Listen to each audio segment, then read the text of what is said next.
சொத்து வரி, குடிநீர் வரி, மின் கட்டணம், மருத்துவமனைகள் உள்ளிட்டவற்றில் பழைய 500 மற்றும் 1000 ரூபாய் நோட்டுகளை வாங்குவதற்கான காலக்கெடு இன்றுடன் முடிகிறது. இது தொடர்பான கூடுதல் தகவலை தருகிறார் எமது செய்தியாளர் ராஜ்மோகன். வணக்கம் ராஜ்மோகன்.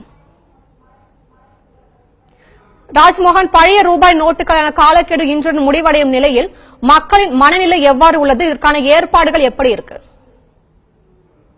கண்டிப்பாக கலை. தற்போது நாம் சிந்தாதிரிப்பேட்டையில் உள்ள மின் கட்டண நிலையத்தில் தற்போது நம்ம இருந்து வருகிறோம். அதாவது இன்றுடன் பழைய 500 மற்றும் 1000 ரூபாய் நோட்டுகள் அத்தியாவசிய தேவைகளாக இருந்த மின் கட்டணம், பால் கட்டணம், ரயில் நிலையங்கள், விமான நிலையங்களில் பயன்படுத்தப்பட்டு வந்தது. அது இன்றுடன் நிறைவடைகிறது.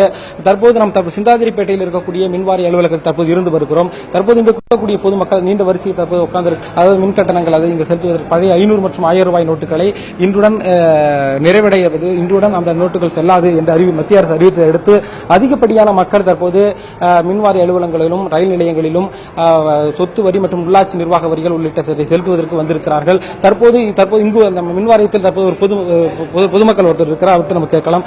தற்போது இந்த 500 மற்றும் 1000 ரூபாய் இன்னோடு நிறைவடையுது. அது எப்படி பாக்குறீங்க? இது காலக்கெடு நீட்டிக்கணும்னு நினைக்கிறீங்களா? நீட்டிக்கணும்னு நினைக்கிறேன் சார். ஏன்னு கேட்டா இப்பதான் கொஞ்சம் சில பேர்கள் ரீடிங் எடுத்திருப்பாங்க. அதனால உடனே எடுத்து உடனே கட்ட முடியாது இல்லைங்களா? அவங்களாம் தெரியாம இருந்திருக்கும். அதனால கொஞ்சம் எக்ஸ்டெண்ட் பண்ணீங்கன்னா கொஞ்சம் நல்லா இருக்கும்ன்றது என்னுடைய அபிப்பிராயம் சார். நீங்க என்ன சார் கேட்க போறீங்க? அதே மாதிரி இப்ப இந்த 500 மற்றும் 1000 ரூபாய் நோட்டுகள் புதுசா வச்சிருக்கப்பட்ட 500 நோட்டுகள் வரல, சில்லறை தட்டுப்பாடும் பிரச்சனை. அதை எப்படி பாக்குறீங்க? அதான் சில்லறை வராம இருக்கு. எங்கேயுமே பேங்க், எங்க ஏடிஎம்லாம் எதுவுமே வராம இருக்கு. வந்துச்சுன்னா உங்களுக்கு கொஞ்சம் சுலபமா இருக்குன்றது எதிர்பார்க்கப்படுறேன் சார். அதுவும் கொஞ்சம் கேட்க வேண்டியது இருக்கு சார். அதே போன்ற இன்னொரு பொதுமக்கள் இருக்காங்க. தற்போது அதை நீங்க எப்படி பாக்குறீங்க? இன்றோட 500 மற்றும் 1000 ரூபாய் நோட்டுகள் செல்லாது, இனிமே இது மாதிரி செலுத்த முடியாதுன்னு சொல்லியிருக்காங்க. இதை நீட்டிக்கணும்னு நினைக்கிறீங்களா? உங்களோட இல்ல, கால அவகாசம் தரணும், நீட்டிக்கணும்.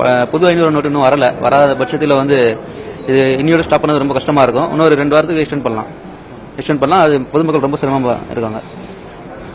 தற்போது பார்த்திருக்கலாம் பொதுமக்களுடைய மனநிலை என்னவாக இருக்கிறது என்று சொன்னால், 2000 ரூபாய் நோட்டுகள் அதிக அத்தியாவசிய தேவைகளுக்கு பெரிதும் பயன்படாத ஒரு சூழ்நிலை இருந்து வருகிறது. அதே போலவும் 500 ரூபாய் நோட்டுகளுடைய தட்டுப்பாடு மிகப்பெரிய அளவில் இருந்து வருகிறது. தமிழகத்தில் 500 ரூபாய் நோட்டுகள் அறிமுகப்படுத்தப்பட்டிருந்தாலும் பெரும்பான்மையான மக்கள் மத்தியில் 500 ரூபாய் நோட்டுகள் கிடைக்காத ஒரு சூழலும் இருந்து வருகிறது. அதனால் மிகப்பெரிய சில்லறை தட்டுப்பாடும் நிலவி வருகிறது. ஆகவே இந்த மாதிரியான, அதாவது மின் கட்டணம், பால் கட்டணம், உள்ளாட்சி நிர்வாக கட்டணம் உள்ளிட்டவற்றை செலுத்துவதற்கு பழைய 500 மற்றும் 1000 ரூபாய் நோட்டுகள் செல்லும் என்று அறிவித்திருந்த இந்த தேதி இன்றுடன் நிறைவடைகிறது.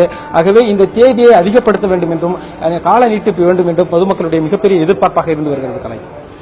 ராஜ்மோகன், டிசம்பர் 30ஆம் தேதி வரை பணமாற்ற அவகாசம் என்பது வங்கிகளுக்கு மட்டும்தான் பொருந்துமா, இல்லது அங்கேயும் டெபாசிட் செய்ய வழிவகை உண்டா? கண்டிப்பாக கலை. இதே போன்ற வங்கிகளுக்கு மட்டும்தான் அது பொருந்தும். இந்த நிலையில் டிசம்பர் 24ஆம் தேதி வரையில் மட்டும்தான் ரயில் நிலையங்கள், மின் கட்டணங்கள், பால் கட்டணம் உள்ளிட்டை கட்டுவதற்கு பழைய 500 மற்றும் 1000 ரூபாய் நோட்டுகளை பயன்படுத்த முடியும் என்று ஏற்கனவே மத்திய அரசு அறிவித்திருந்தது. இதோடு மட்டுமல்லாமல் சுங்க கட்டணங்கள், தேசிய நெடுஞ்சாலைகளில் இருக்கக்கூடிய சுங்க கட்டணங்களுக்கும் முற்றிலுமாக, அதாவது பழைய 500 மற்றும் 1000 ரூபாய் நோட்டுகள் பயன்படுத்த தேவையில்லை, சுங்க கட்டணமும் தேவையில்லை என்று ஏற்கனவே அறிவித்திருந்தது. இந்த நிலையில் அதுவும் இன்றோடு நிறைவடைகிறது. இதனால் இதற்கான காலக்கெடு நீட்டிக்கப்பட வேண்டும் என்றும் தெரிவித்திருக்கிறார்கள். அதேமாதிரி வங்கிகளில் மட்டும் டிசம்பர் 31 வரை 500 மற்றும் 1000 ரூபாய் நோட்டுகளை மாற்றிக்கொள்ளலாம் என்றும் அறிவித்திருப்பது ஏற்கனவே குறிப்பிடத்தக்க விஷயம். ராஜ்மோகன், மின்வாரியம், ரயில் நிலையங்கள் போன்ற அனைத்து இடங்களிலும் சில்லறை தட்டுப்பாடு ஏற்பட்டிருக்கும் நிலையில் மக்கள் அவங்க என்ன மாதிரி ஒரு எதிர்பார்ப்புகள், என்ன மாதிரி ஒரு கோரிக்கைகள் முன்வைக்கிறாங்க? கண்டிப்பாக கலை. அதாவது குறிப்பாகவே ஏற்கனவே மத்திய அரசு பழைய 500 மற்றும் 1000 ரூபாய் நோட்டுகள் செல்லாது என்று அறிவித்திருந்தது. இதனால் மிகப்பெரிய சில்லறை தட்டுப்பாடும் நிலை வந்தது. 2000 ரூபாய் நோட்டுகள் மிகப்பெரிய அளவிலான சில்லறை தட்டுப்பாட்டை உண்டாக்கி இருக்கிறது.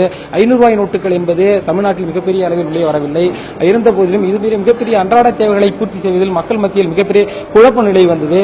இந்த குறிப்பிட்ட கட்டணங்களை செலுத்துவதற்கு பழைய 500 மற்றும் 1000 ரூபாய் நோட்டுகளை செலுத்தலாம் என்று ஏற்கனவே மத்திய அரசு அறிவித்திருந்த இந்த நிலையில் இதுபோன்ற இன்றுடன் இந்த தேதி நிறைவடைய இருப்பதால், அதாவது மக்கள் மத்தியில் மிகுந்த ஒரு வருத்தமே நிலவி வருகிறது. ஆகவே இந்த காலக்கெடுவை நீட்டிக்க வேண்டும். அதோடு மட்டுமல்லாமல் வங்கிகளிலும் அந்த டிசம்பர் 31 என்பதை அதையும் நீட்டிக்க வேண்டும் என்று மக்களுடைய மிகப்பெரிய எதிர்பார்ப்பாக இருந்து வருகிறது. கலை. தங்களுடைய தற்போதைய தகவலுக்கு நன்றி ராஜ்மோகன்.